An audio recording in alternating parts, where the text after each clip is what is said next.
Hola, muy buenas tardes, espero que todos estén bien. Los invito a hacer un ratito de oración juntos. En este día recordamos a San Martín de Tours, patrono de nuestra ciudad de Buenos Aires. Y leemos hoy un pasaje que está en el capítulo 17 de San Lucas, que dice así: Mientras se dirigía a Jerusalén, Jesús pasaba a través de Samaria y Galilea. Al entrar en un pueblo le salieron al encuentro 10 leprosos que se detuvieron a distancia y empezaron a gritarle: Jesús, Maestro, ten compasión de nosotros. Al verlos, Jesús les dijo: vayan a presentarse a los sacerdotes. Y en el camino quedaron purificados. Uno de ellos, al comprobar que estaba sano, volvió atrás alabando a Dios en voz alta y se arrojó a los pies de Jesús con el rostro en tierra, dándole gracias. Era un samaritano. Jesús le dijo entonces: ¿cómo no quedaron purificados los 10? ¿Los otros 9 dónde están? Ninguno volvió a dar gracias a Dios sino este extranjero. Y agregó: levántate y vete, tu fe te ha salvado. Palabra del Señor. A los discípulos de Jesús, antes de llamarlos cristianos, los llamaban en las primeras comunidades los del camino.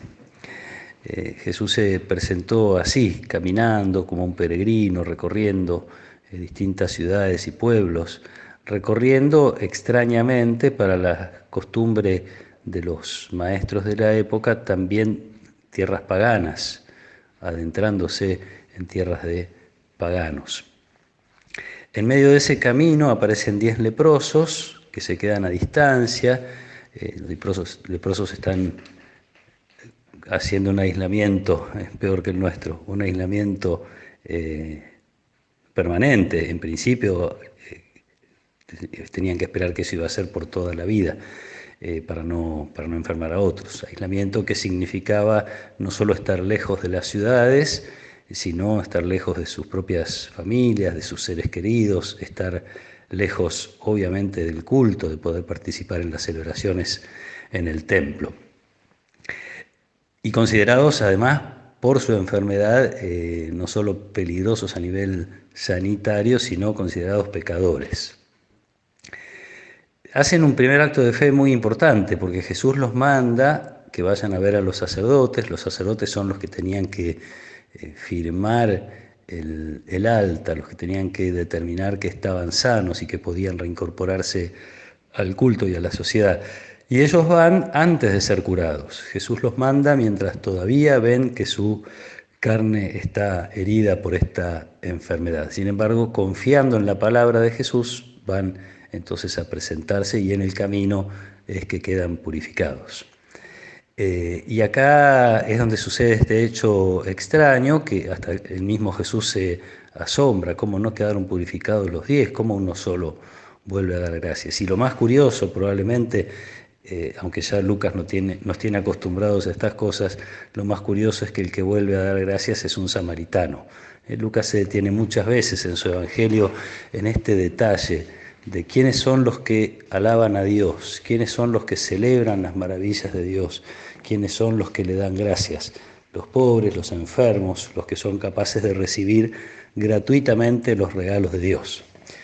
Y subrayo gratuitamente porque en la religión oficial, en tiempos de Jesús, está tan marcado el tema de que había que cumplir la ley, y entonces quienes cumplían la ley podían sentir que de alguna manera todos los bienes que recibían de Dios, desde la vida, la salud, etcétera, eran prácticamente merecidos, porque ellos eran cumplidores de la ley. Entonces como que Dios que estaba como obligado a darles estas cosas.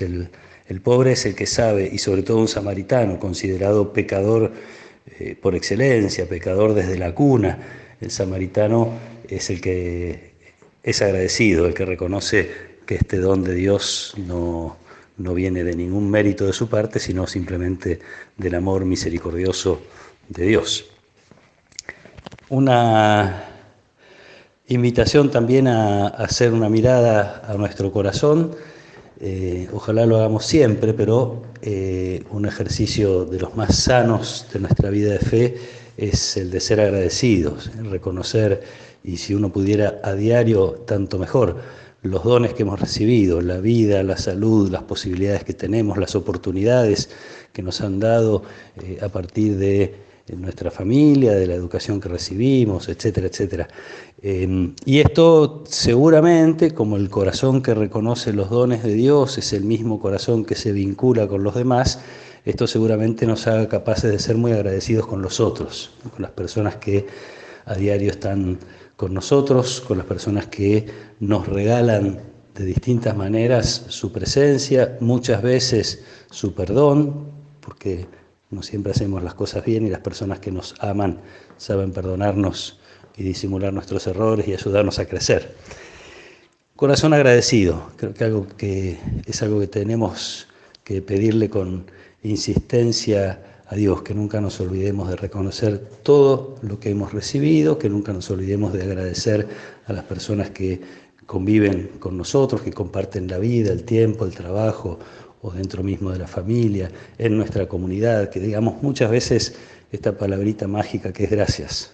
Ojalá podamos sentirlo profundamente en el corazón y ojalá podamos entonces juntos ser testigos de este amor misericordioso de Dios, que nos haga también a nosotros capaces de saltar todas las diferencias que haya con tal de ayudar a alguien a incorporarse, a ser parte de nuestra comunidad. El Señor los acompañe en esta tarde, los proteja y los bendiga. En el nombre del Padre, y del Hijo, y del Espíritu Santo. Amén.